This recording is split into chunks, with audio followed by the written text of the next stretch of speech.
ဟုတ်ကဲ့မင်္ဂလာပါယေဆလာမုအလိုင်ကွမ်ဝရမတူလာဟီဝဘရကာတူကျွန်တော်စာရေးတာနဲ့ဝါသနာပါတယ်ဘယ်လိုပြောမလဲဆိုတရုပ်ဆောင်တာဒီပါတယ်နဲ့ယူသွတ်တာပေါ့ကိုပါဒါမှမဟုတ်ရင်ဖွင့်ပြီးကျွန်တော်ပြောပြမယ်နော်ကျွန်တော်တခါကျရင်စာလေးပါတယ်နဲ့ရေးတယ်ဒါကကျွန်တော်ရဲ့ဘဝတတန်းတစ်လျှောက်မှာနည်းနည်းဖြတ်တန်းလာတာဒီကျွန်တော်ကြုံတွေ့လာတာလေးတွေကြပြားလေးတွေစာလေးတွေအလင်္ကာလေးတွေအဖြစ်ကျွန်တော်ရေးထားတာတွေရှိတယ်တချို့သောနေရာမှာကျွန်တော်အင်္ဂလိပ်လိုလည်းရေးထားတာရှိတယ်ဗမာလိုတော့ကျွန်တော်မပြန်ပေးထားဘူးဘာဖြစ်လို့လဲကျွန်တော်အဲ့လောက်ထိလည်းမကျွမ်းဘူးပေါ့နော်တထားပါကျွန်တော်ဝါသနာပါတာပေါ့နောက်တစ်ခုအရေးကြီးတာလေးကိစ္စလေးတစ်ခုပြောဖို့ဒါကြဒီဟာကြတဲ့အင်္ဂလိပ်လိုပါလေးနည်းနည်းပါရေးထားတာပေါ့အင်္ဂလိပ်လိုကျွန်တော်ကဘယ်လိုလဲဆိုတော့ဒါတကြတော့ဟာတာလေးတွေပါလေးတွေပေါ့ဒီဟာတာလေးတွေပါလေးတွေရေးထားတာကျွန်တော် TikTok ဆော့တာဟာတာတင်တယ်ဟာတာနှုတ်ထွက်လေးတွေပေါ့နောက်တစ်ခုကပါလဲဆိုတော့တချင်းလေးပါလေးဆိုပြီးတော့ပေါ်တော်ကြောင်တော်လေးတင်တယ်နောက်တစ်ခုကျတော့ကျွန်တော်တရုပ်ဆောင်ပိုင်းတင်တယ်ခတိနဲ့တယောက်ပြောနေတဲ့ပုံစံမျိုးတယောက်အော်နေတဲ့ပုံစံမျိုးဟောက်နေတဲ့ပုံစံမျိုးပေါ့မှုထည့်ပြီးတော့ကျွန်တော်တရုပ်ဆောင်ပြီးတင်ထားတာရှိတယ်အဲ့ဒါပဲရှိတယ်ကျွန်တော်ရိုင်းဆိုင်ပြလှုပ်ပြပြီးတင်ထားတဲ့ဥစ္စာတစ်ခုမှမရှိဘူးပေါ့နော်ကျွန်တော်ရဲ့ TikTok ကောက်ကိုလော့လုပ်ထားတယ်ပေါ့နော်ဘယ်လောက်ထိကြမလဲတော့မသိကျွန်တော်ကတော့ကျွန်တော်ဘာအပြစ်မှမလုပ်ထားဘူးဆိုတာလေတချို့ကလေးတွေကပြောတာဦးလေးတဲ့တရက်ထဲ4 5 6ခုတင်လို့မရဘူး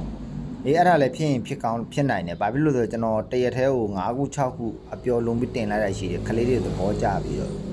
ကလေးတွေကပြောတယ်တင်မယ်ဆိုရင်တရက်ကို3ခုမနက်တစ်ခုနေ့လယ်တစ်ခုညတစ်ခုဒီ3ခုပဲတင်လို့ရတယ်ပေါ့နော်3ခုဒါမှမဟုတ်2ခုလောက်ပဲပေါ့ကျွန်တော်လည်းနားမလဲတာတွေလည်းပါတယ်အခုကျွန်တော် TikTok အကောင့်လေးကိုဘလော့လုပ်ထားတယ်ကျွန်တော်ဒီမှာရေးထားတဲ့ကြပြလေးစာလေးလည်းကျွန်တော်မစော့ရဘူးဒါပေမဲ့မစော့ရလဲဘယ်လိုပြောမလဲဝမ်းတော့မနေဘူးပေါ့နော်ဒါပေမဲ့တစ်မျိုးလေးစိတ်ထဲမှာခံစားလို့ကျွန်တော်ရင်ဖွင့်ရခြင်းဖြစ်ပါတယ်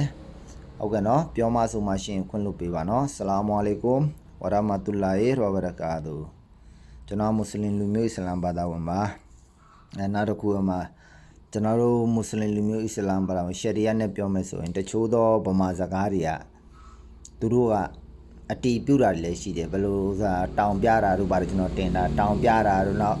ကားပေးတာဆိုတာဒီမောင်းတဲ့ကားပေးတာတို့သူတို့စိတ်ထဲမှာဘယ်လိုတွေလာလဲတော့ဟာသားလေးတွေအများကြီးပေါ့ကျွန်တော်ဟာသားလေးတွေတင်ထားတာကျွန်တော်ကဘယ်လိုငယ်တုန်းကဆိုရင်ဥမောတို့ဘာကြီးတိန်ညွန်းတို့ဥမိုးတီကြီးတို့ဦးချစ်စရာကြီးတို့ကျွန်တော်သူတို့ဟာသားလေးတွေများကြည့်ဖြစ်တယ်တချို့ပြက်လုံးလေးဆိုသဘောကျလို့ဒီပြက်လုံးလေးတွေကျွန်တော်ရေးထားတာရှိတယ်နောက်ဟိုတော့နားထောင်ဖြစ်တာဆိုတချင်းမင်းအောင်တို့ဦးအောင်သူတို့နောက်ဗာလဲဦးလေးတုံတေးသိန်းနန်တို့တုံတေးစိုးအောင်တို့နောက်အစုံမှာပဲဟိုဘက်အပိုင်းဆိုရင်လည်းကျွန်တော်ဘယ်လိုပြောမလဲမျိုးကြီးတို့မာရီဆာတို့လေးဖြူတို့အငဲတို့ဝိုင်းတို့စိုးလွန်တို့ခင်မောင်တို့တချင်းကတော့ကျွန်တော်တော်နားထောင်ဖြစ်တယ်ဆိုလဲဆိုဖြစ်တယ်ပေါ့နော်ကျွန်တော်အဲ့ဒီဟာသားလေးတွေလောက်တာတစ်ခုကလွယ်လို့ကျွန်တော်ဒီမှာဘာမှကျွန်တော်အပြစ်ရှာလို့လည်းမတွေ့ဘူးပေါ့နော်ကျွန်တော် TikTok ကောက်လေးကိုဘာကြောင့်ပိတ်လိုက်လဲ blog ချလိုက်လဲဆိုတော့ကျွန်တော်မသိဘူးဖြစ်နေတယ်အဲ့ဒါကြောင့်ကျွန်တော်ဒါလေးကို YouTube မှာတင်ပေးရတာပေါ့နော်အားလုံးသိဖို့အတွက်ကျွန်တော်ဘာမှလည်းအမားမလုပ်လိုက်ဘူးပေါ့နော်ကျွန်တော်ဘာအမားများလုံးမိလို့လဲဆိုတာလဲကျွန်တော်တစ်ချက်ပြောပြပါကျွန်တော်တောင်းပန်ပါတယ်မားခဲ့လို့ရှိရင်လည်းကျွန်တော်ခွင့်လွှတ်ပေးပါလို့လည်းကျွန်တော်မေတ္တာရပ်ခံပါတယ်နော်ဟုတ်ကဲ့ကျွန်တော်ဒုတိယကျင်ဆလန်ထပ်ပေးပါမယ်အစ္စလာမုအလိုင်ကွမ်ဝရမတူလာဟီဝဘရကာတူ